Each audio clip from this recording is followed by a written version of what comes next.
Welcome, college basketball fans, to the Full Court Press Podcast with LT and Sammy D. This is the podcast that brings you legendary stories from college basketball's golden era and dives in deep with a current analysis of today's game. Get ready for the most energetic and entertaining college basketball podcast around. Let's get it.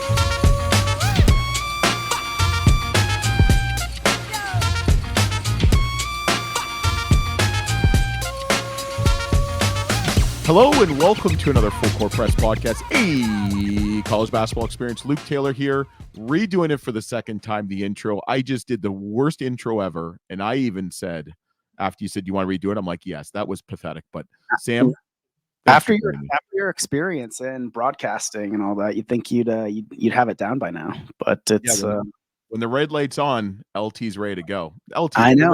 Was on in the Taylor household. It's good to see you, LT. Yep, how you doing? Yep. Another great podcast. I'm excited. We're going to go south. We're going to put on some suntan lotion, get some heat. Yeah. Paradise. That's the song. That's what I was trying to think. Coldplay. It is Coldplay. I'm really excited. To Paradise. That's the theme since this next guest got hired on March 27th of this past year. Is that Coldplay? It is Coldplay. Yeah. It is. That's right. Yeah. That's right. We talk about the Big East, we talk about the Mountain West, we talk about the Big 10, the Big 12. I believe this is the first guest we've ever had from the American Conference. Yeah, and they had a stacked conference this past season. And I actually think that they're going to be better this next year with a lot of the NIL money that's been put into some of these top programs. But yeah, you're talking about like the Memphises, the South Floridas. And then, our next guest here taking over the reins of Florida Atlantic Owls in Boca Raton, Florida, taking over a very successful program that Dusty May helped bring to the Final Four. And since, sometimes you see these kind of 1 year programs that make it pretty deep in the tournament and they have a couple off years and stuff. But yeah, the way that, Coach Dusty May, now the head coach at Michigan, the way he built this program and has kept it really strong. It's one of the best supported athletic programs now in the state of Florida, I think, and one of the kind of up and coming college basketball programs. I don't think it's going anywhere, and I think this next coach is only going to make it stronger. I really do believe that. Yep. Coach John Jakus from Chi-Town, baby. Comes over after winning a national championship at Baylor. He's the associate head coach. Really good dude. We talked a lot after the interview, and it was fun to talk Chicago hoops, DePaul hoops, just kind of the history of it. I feel like we could have another hour podcast about Chicago basketball and him because just like a plethora of knowledge. But I'm really excited. He's known as just a great recruiter.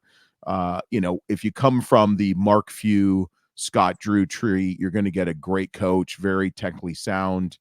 And I'm really excited to see what he's going to do this year. Florida Atlantic had a really nice run 2 years ago, Final Four, lost to San Diego State by 1 point. Last year, didn't obviously made the conference, the conference or the NCAA tournament. A lot of their best players left. Obviously, Coach May left. But I'm really excited to see what Coach Jakus is going to do with some of these players he brought in. And just keep continuing the program. Yeah, his career trajectory, the past 25 years, it's pretty unorthodox the way he's kind of climbed the rankings, spent some time overseas. I think his time in Europe is going to play so well in how he builds this next kind of phase of Florida Atlantic because, the college game is taking after the NBA. And that's usually the theme, right? And, you need to have good international players who play that style of basketball. Yeah, but look how he built his coaching staff, too, around. Oh, my gosh. It's incredible. It's crazy. I've never heard of that. I've never heard, obviously he took this job because he saw the beautiful ocean front as he's in the beautiful hotel room, as he's getting offered the job and talking about it. But how he's taking the steps to build a staff, every coach that we've had that's been new this year, whether it's Coach McNamara at Siena, he's building it through relationships. He's doing a great job. I think all these new coaches are building it through their comfort. But what I like about Coach Jakus is he's taking it to another level, almost resembling an NBA, front office. I mean, he even said it. It's so smart because what you see is, especially in the transfer portal, right? You're going to you want to be able to recruit good transfers who are probably putting up 10 to 20 points per game at a high level, bring them on and say, hey, if you want to play at the next level, we have the right staff to help you get there, right? We have experience with the NBA. And yeah, I mean, the staff he's put together the past 2 months, like it resembles an NBA front office where if you are a top player in the transfer portal or have expectations or dreams of playing at the next level, you're going to have that mentorship, that support system to help you get there. No excuses at all, and it's, I think that's incredibly intelligent of him. I think it's very forward thinking. I think we're going to see a lot more of that in the years to come. And he's the first one we've had on our podcast who has not just talked about it, but has put that plan into action. Yeah. So I'm excited. I'm excited for our listeners to listen. I'm excited to I learn more about him in Florida Atlantic. I mean, what he did with Coach Drew at Baylor. I mean, of Waco, Texas, of all places, is remarkable. I mean, it's absolutely remarkable. No, I mean, it's he's part of, two of the most successful basketball programs since the turn of the century, Gonzaga and Baylor. It's that's two Hall of Fame coaches right there that, he can pick up the phone and call, any day of the week, and they're going to pick it up and they're going to bounce some ideas off of each other. They're going to, share different stuff. It's two of the most highly respected as well, just known as good people around the coaching tree. So I'm really excited to watch Florida Atlantic. I think he's going to do a wonderful job. I'm excited to see him at the helm as his first head coaching role, especially as a program that is in a good place, right? We talked to a lot of head coaches in their first year, and they got that job because the coach was fired or terminated, right? Because the expectations weren't met. This is a program where Dusty May did such a good job. The athletic director, the president of the school, the expectations have already been met there. And so there is that benchmark that, hey, you're coming over and taking over a successful program.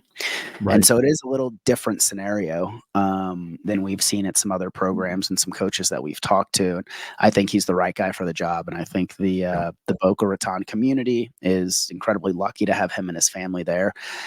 If you talk to your wife and you were like, hey, I just got a job offer in Boca Raton, you think you can convince her? She would already moved before he even got the job. She'd leave me. She'd be like, I'm out. I don't know if I'm taking the kids or not, but I'm out. You better get that job, dude.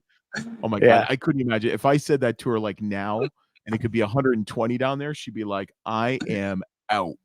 I don't care if you and the kids are coming. I am peace. Yeah, let's bring the Full Court Press podcast down there for a game this year. Yeah, let's do that. Or even go to Charleston. That tournament's going to be that great. Charleston class is packed with good teams. That's going to be a great tournament. Cool. Let's get into it.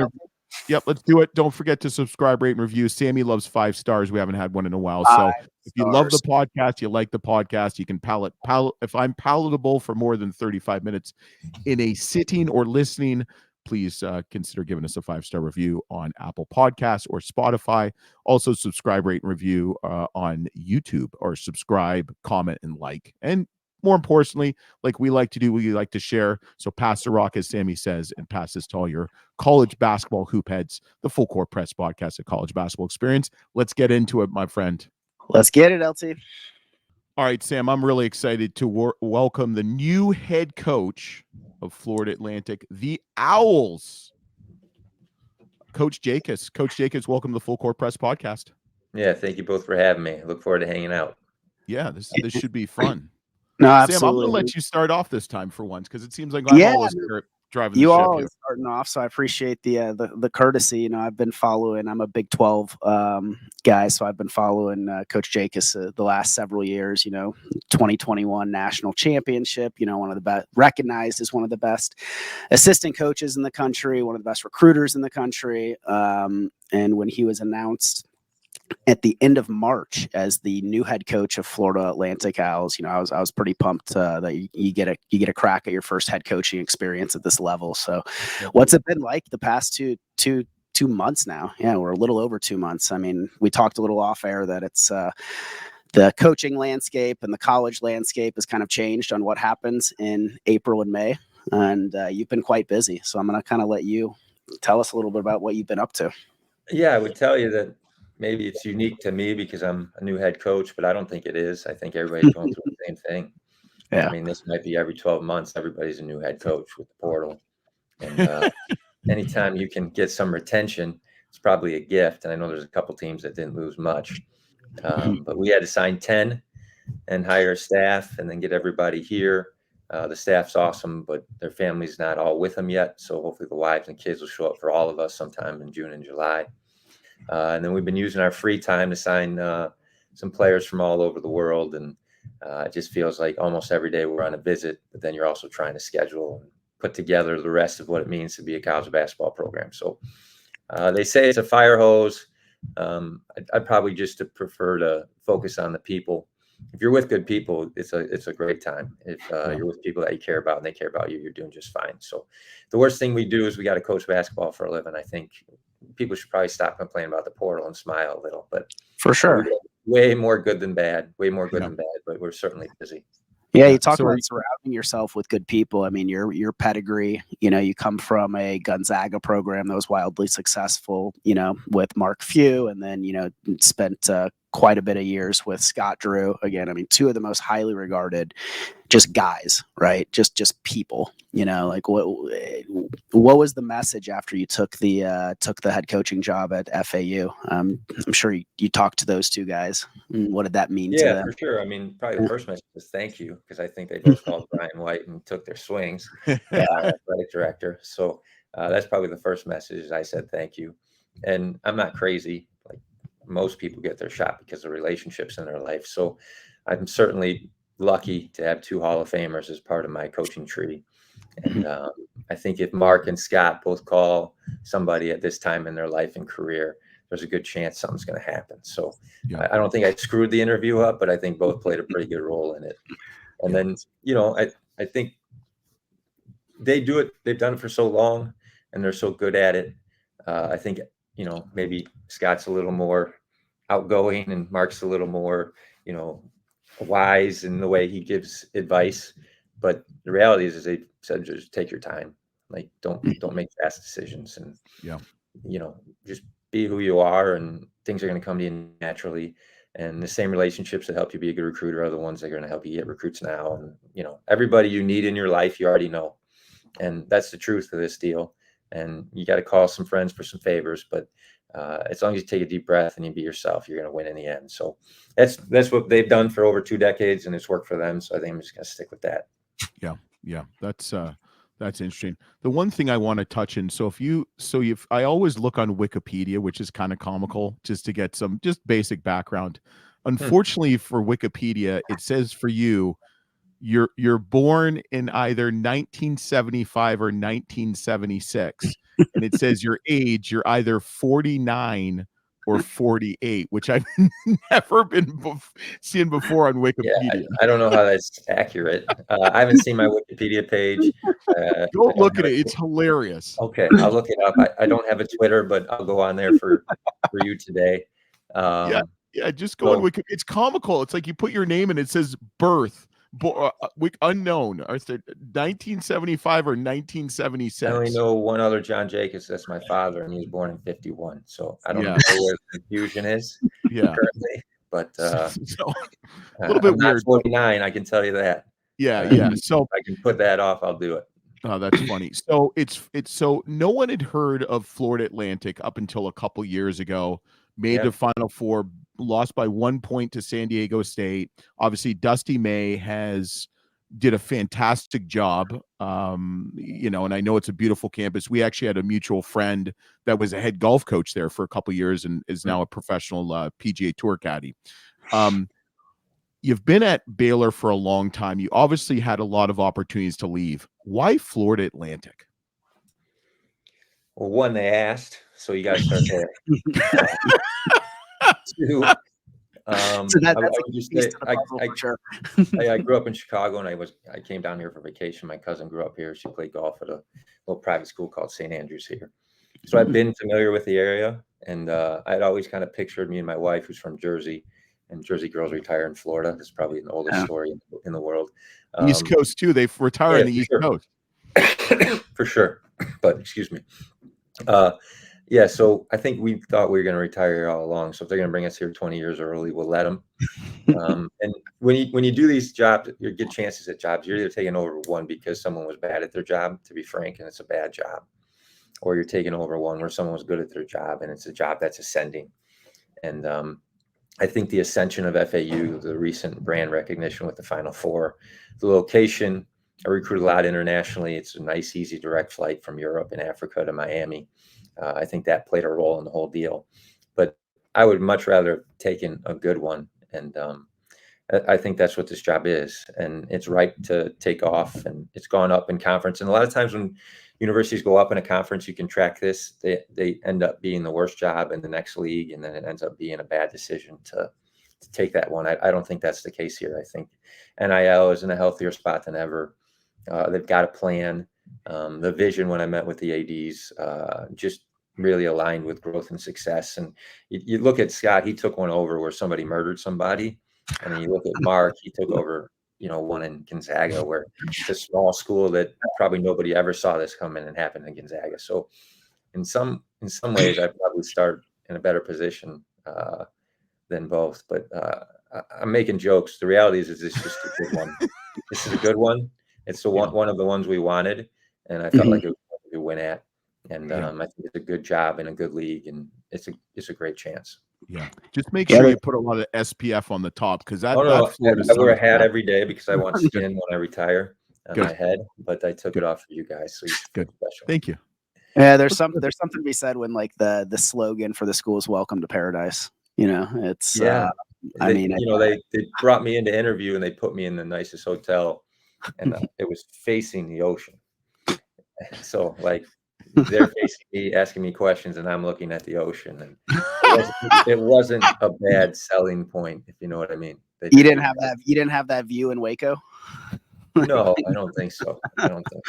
What was the interview process, and like what were kind of some of the key talking points with Brian White and Stacy Volnek, talking about kind of the status of the university, the athletic program, and like what they're looking for in this position? Yeah, for sure. I mean, they want to keep winning, and I think that our president recognizes that the growth in the university because of that Final Four run is they align.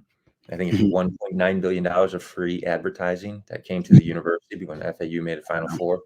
And you look at the new dorms going up and the university growing. A lot of that brand recognition is because of the academics and the growth here, but it's certainly some because of the basketball team. So they understand that, which I thought was great for overall vision.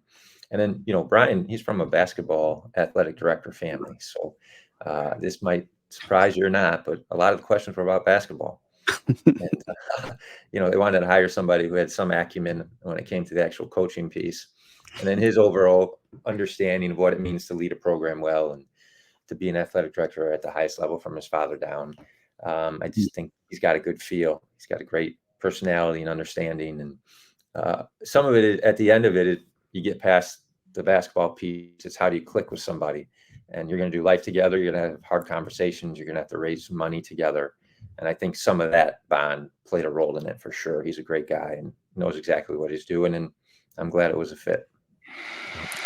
When you start to think about kind of head coach that you're becoming, right, into this role, and your background as being recognized as one of the best recruiters, in the country and, really the world, because you have a lot of international experience as well.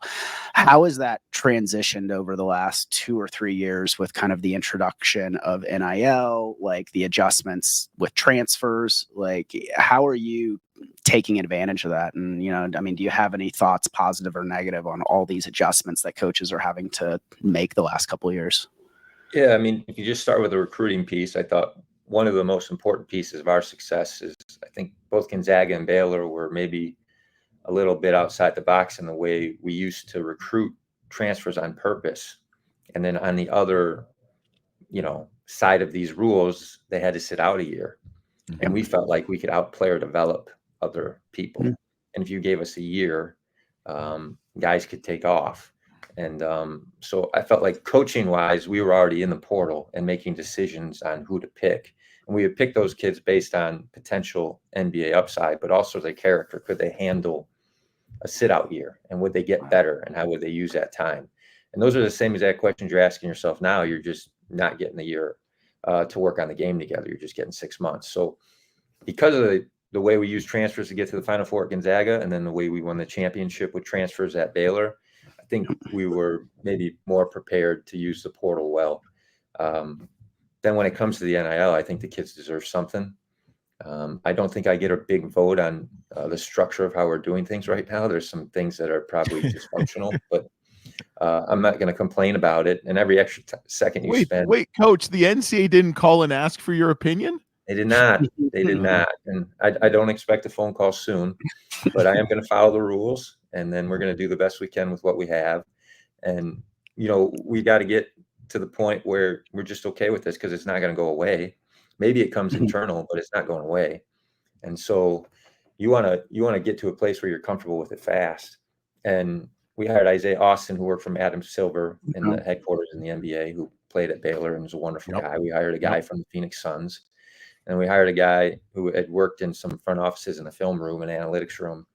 So we've hired 3 NBA guys to almost set up a mini front office. And then we've got this whole spreadsheet of rules that we use, not just to how to choose the players, but then how we build the roster out, and then what the players are actually worth in the marketplace. And sometimes you are right on your guess, and sometimes you're wrong. Sometimes you're exactly right, but then when they leave your campus, they go to a different one, and that one's either desperate or has more money, and then you lose them because of it. So you're having to deal with all 3 things at once. And I don't think you can be great at it, but you can get to the point where you're comfortable with it. And then you just got to be able to have thick enough skin to take a yes and a no.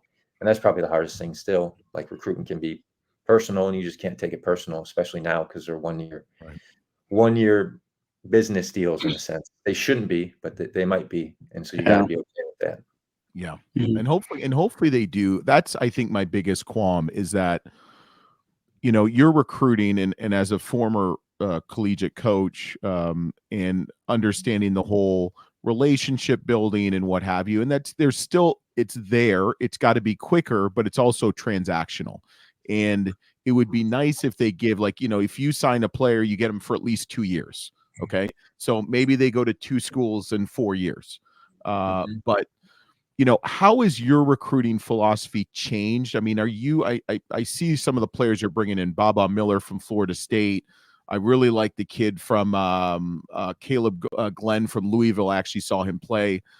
Leland Walker at Eastern Kentucky is a ball player. He brought one freshman in that I know of, Elijah Elliott from Sunrise Christian.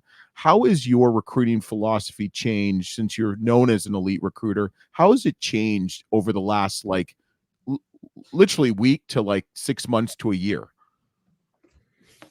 I think the pace of recruiting is what changed, and you said a pretty key word there. I think in the past, Gonzaga and Baylor, we didn't struggle with guys leaving the program because I thought that we did a good job loving our guys. We were more transformational in our coaching than we were transactional. And so that worked with our retention. Now, I don't know if you may not be a good enough guy to ever, be in this transformational role. You might often have to be transactional either way, which some coaches who do this to make a difference in kids' lives are going to have to get used to. And that's incredibly difficult, because we got into this making a lot less money and about helping kids. And so we're having to work through that still. But once you get past that piece, I don't know that it changes more than you just let your board dictate to you what you need to do. Like you need a couple point guards. You look at our roster internationally and guys in the States, you need age. We went and got some age. You need some 5 men that can roll and catch a lob and know how to play. And then you need 4 or 5 guys that can shoot 40% from 3, and we have that. And then you just look at our positional size and length. We got a bunch of guys between 6'5" and 6'11" with 7+ wingspans that can switch. And so you got to keep going back to that and let that dictate your basketball decisions. Because if you let the emotions of it cause you to react or recruit fast or just take what you can get, you're going to end up with a lopsided roster. And getting a functional roster is still your goal at the end of the deal. Because we're going to wake up in July and your team's going to have to function. So making that your main point, not the money, I think is still the thing. Yeah. Since you've taken over, is there anything new about the American Athletic Conference that, that has surprised you as you've kind of have dived in deeper into? Well, I think the league's filled with really good coaches. Yeah. And, I don't think people understand how good coaches really are. And we get critiqued on the whole, but there's some excellent coaches in this league. And my hope is that we're a multi-bid league, because when you're a multi-bid league, there's some grace in this deal. Yeah. And, I think the programs and the programs in the league right now, we can get there. And you saw what the Mountain West did last year. You saw what WCC did COVID year. They got 4 in that year. The A10 used to be at times be a multi-bid league. Now it's a 1-bid league. I just think that the healthiest thing is to acknowledge that it's a really good league with really good coaches, and we got to get to the place where we can have more than one team make it. And Dusty wasn't at large last year, and I think that we need a couple teams this year to get at large bursts, and that's where it gets really, really good. The second thing I noticed is we were probably the most plucked league of any in the country, because we're right there with what's considered, the highest level. Yeah. So if people can take really good players from this level, it helps them.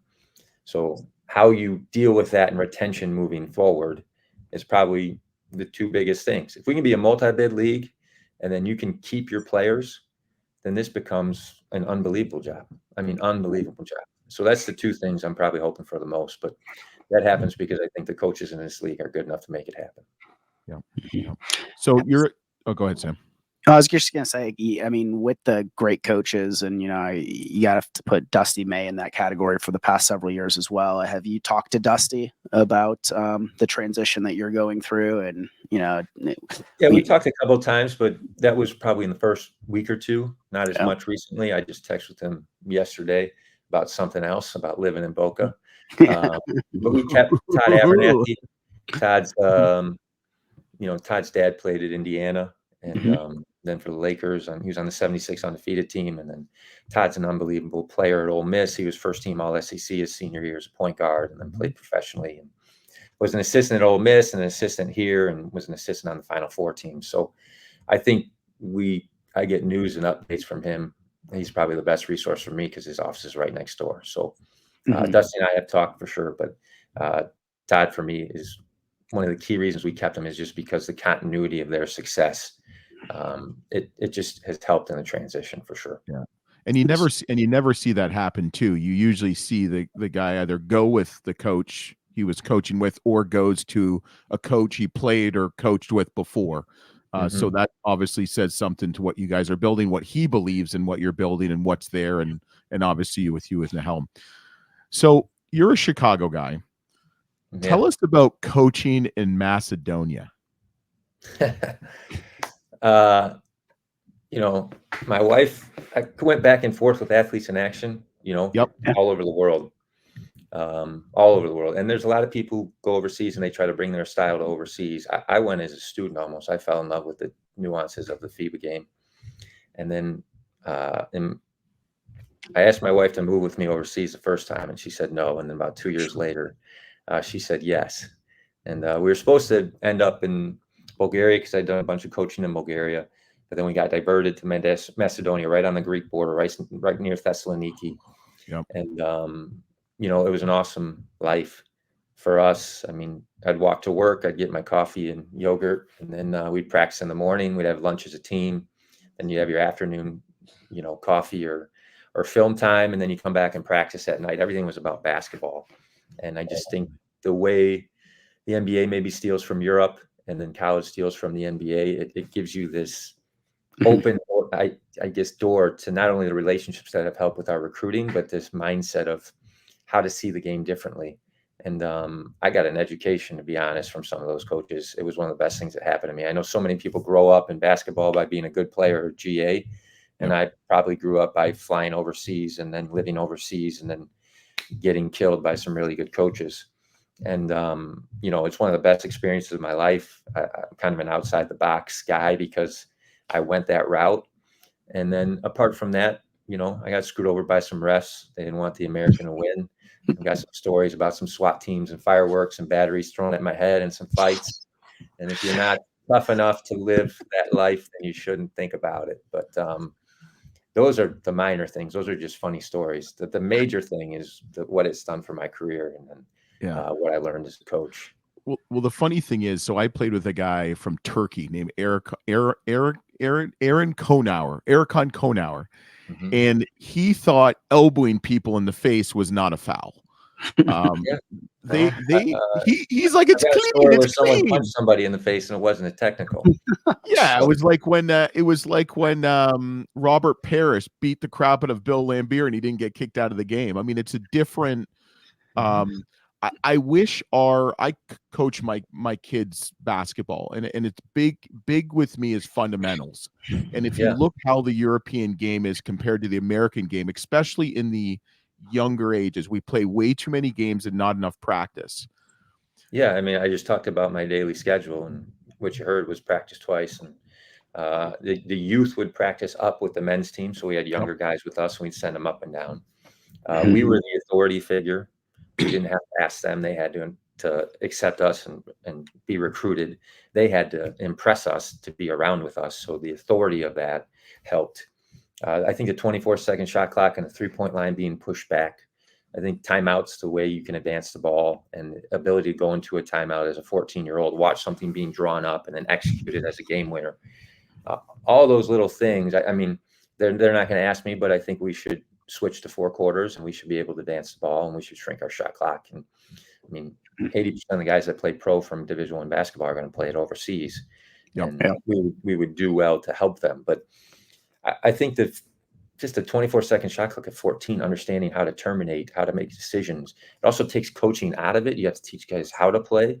And with our media timeouts and the structure of how we do basketball, like you're allowed to control so much that you just can't control over there. And it ends up benefiting the player in the long run because they've got to learn to function on their own. How to read a ball screen, how to read rotations, all those things you've got to be able to do on the fly quickly. So I'm a big fan of the way they teach. I think that we're still in the lead in a lot of key areas, but I agree with you on some of the fundamentals in teaching. The structure of the game helps for sure. Yeah. Rewinding to kind of where you got your first degree, Trinity International University, you got it in religious studies. And then, you really didn't become a coach until like 2004, like 5 years after what during those years made you want to get into coaching? And then, has it always kind of been in the back of your head? Or kind of talk about those years of your life where, you kind of got into coaching and then now it's become a career for you. Yeah, I think my wife's younger than me, so I was waiting for her to graduate college and I was doing odd jobs. And, that's one of the key points. I mean, that's probably she's a keeper. Yeah, she's a keeper. She's still with me now. And, coaches' wives are going to be angels in heaven. So I think she's done a good job. She's moved a lot for us. And it's probably the key of our success, if I'm telling the truth. But so it was probably, we met when she was 19, I was 23. We probably spent 4 years having her finish school. And then we made a move. And then we moved to Cincinnati. I was 25, 26. And that's when I got into it. I started coaching high school and then working with Athletes in Action. And then I switched to AIA full time. And, I just think it came down to life circumstances. And I had injury issues and I probably wasn't in love with basketball at 22. It was probably a frustrating thing for me at that point. So I wanted some time away to think about other things, but then I just could never get away from it. And then once I coached for one season or one trip overseas, I was right back to it. And, once you're hooked, you're hooked. It's a lifelong passion just takes you over. And I think I didn't know it was going to happen to me, but once it did, we were all in, even to the point where getting on a plane and flying around the world or moving overseas, I was willing to do anything to get where I hope to go. So some of it was waiting for my wife, and then some of it was just, once it hit, it wasn't going to stop. Yeah. Yeah. Yes. Yeah. What do you think, LT? Let's do it. Should we get into it? Yep. Let's go. So, Coach Jakus, we do a little thing called the shot clock. LT is going to fire off 5 or 6 questions. Super easy, super fun. First thing that comes to mind, just let it rip. If you want to get into a story, we're all ears. But let's get after it, LT. Okay. So we're going to go hard hitting right here. Difference between being an assistant coach to being elevated to the associate head coach. What changes? Your pay. That's it. 24-second shot clock, right? You got to be quick answers. Yeah. No, I'm kidding. Yeah, that's really it. I mean, the way Scott did it, that was it. My role stayed the same. I worked with the offense and the guards, and I still recruited internationally and transfers. So not much change. Probably just that and the title, and then people recognize you and it gets you interviews. Okay. One word to describe Baylor. Life-changing. They saved my life. I got a son with autism, and when Scott took me in and allowed me to coach there and then put him in a position to get the help he needed, that's more important than the basketball piece, but life-changing. Awesome. That's really awesome.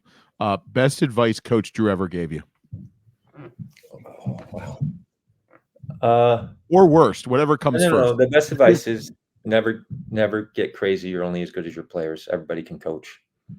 And he got crushed early on with some of his recruiting, and sometimes people didn't think players should go there, and he just stuck with it. And we got to the point where the last 3 years I've gone to the NBA draft with guys for lottery picks, and we just never took no for an answer. And you're only as good as your players. There's a lot of good coaches out there. You got to get the right guys. Yeah. Hardest place to coach at in the Big 12, not named Kansas. Oh, I mean, that's day to day. I don't know if there's one. There's one time Patrick Mahomes was in the front row at Texas Tech. Yeah. And they did not sit down. And some of the things they were saying and chanting was out of control. And Patrick was in the middle of it. Like, he was part of the problem. And the refs weren't helping us with Patrick Mahomes in the front row. I don't know if there's one. There's a lot of great ones. K-State, the floor shakes. Iowa State's obviously really, really good. I had not gone to Houston, but I heard it's good because of the unbiased or, the lopsided scheduling. Yeah. But I'll probably never forget the day Pat Holmes was at center court at Texas Tech. You couldn't hear a thing. That's awesome. That's awesome. Funniest recruiting story. You can use more than one word, obviously. Recruiting story. We had Zach Eddy at Baylor. Yeah. We took second place. And we took him out to eat. We were just telling each other this story a couple of weeks ago. And Tang and AB and I, Alvin Brooks, we just went to Kentucky. That kid ate more food in one sitting than any guy we've ever seen in our life. He's the nicest kid in the world, like the nicest kid in the world. His mom's unbelievable. Like, it was one of our favorite visits. Really funny, awesome people. But we took him out to eat to the fanciest steakhouse in Texas. And I think we spent a couple hours there. And he turned into an unbelievable player. We thought he was good, but how special was he? And so we lost, which is sometimes not funny. But we were just talking about that, so that's why I remember it. Yeah, you know how Coach Lutz and Coach Painter got him at Purdue? They went to an all-you-can-eat buffet. I mean, it's funny. There's the fork in his hand because he's so big. Like, it looked like a little tool, but man, awesome kid, like unbelievable. Yeah. Nice. Well, he's Canadian. What can you expect? So, with everything going on with NIL and the transfer portal, what is culture? Oh, it's just a shorter version of what it used to be. You just can't give up. Now you get it for 10 months. And I think even the time I spent overseas, you get from August to May with your team. It's a longer season. And with the way the rules have changed, you kind of get from June to April with your team, and you've got to take it in that 10-month chunk. And so your culture is unique annually. We're used to carry you through, and you just got to be okay with that until you can get retention. But I would say it's a 10-month sprint to fight for the things you care the most about. Okay. So they're making a movie about your life, a Hollywood movie, not a low budget, a high budget movie. Who would play you?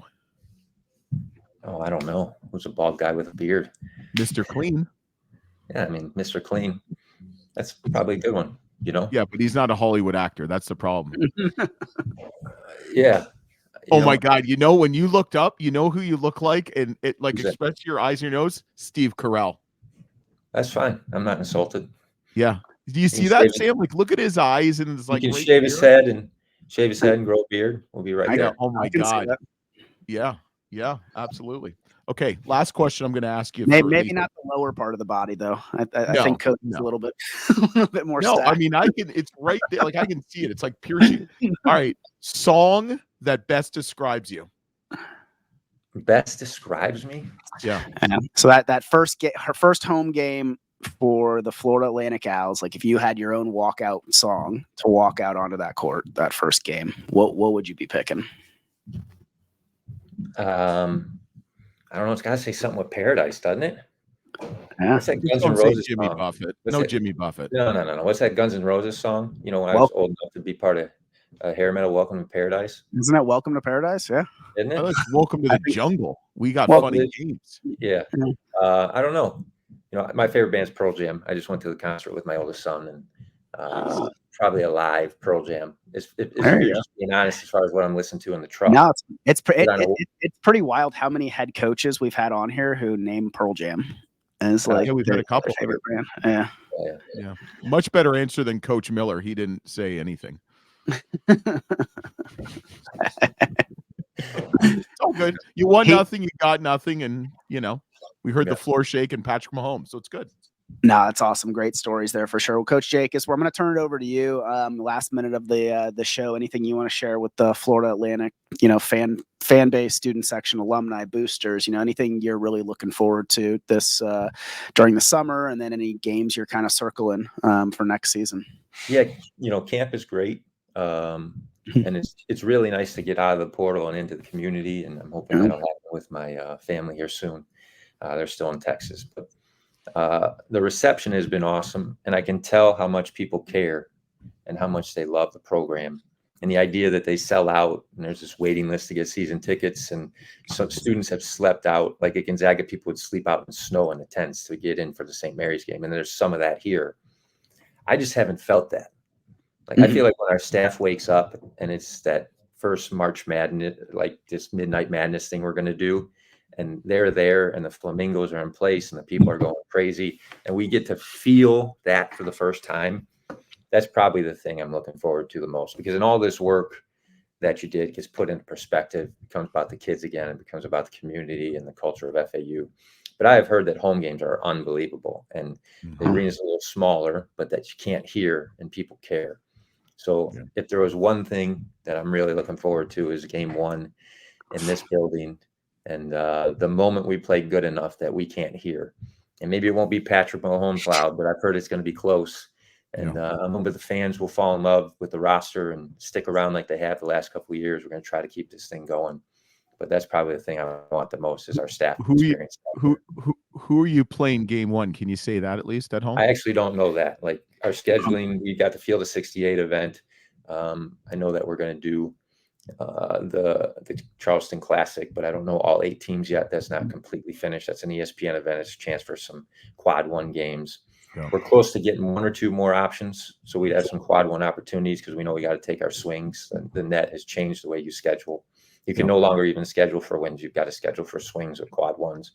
And then we'll have some bye games. We're in series with FIU and FGCU that'll continue. But we've got to figure out where we put our quad one opportunities before we kind of see which game is first. So we need some flexibility as we're looking.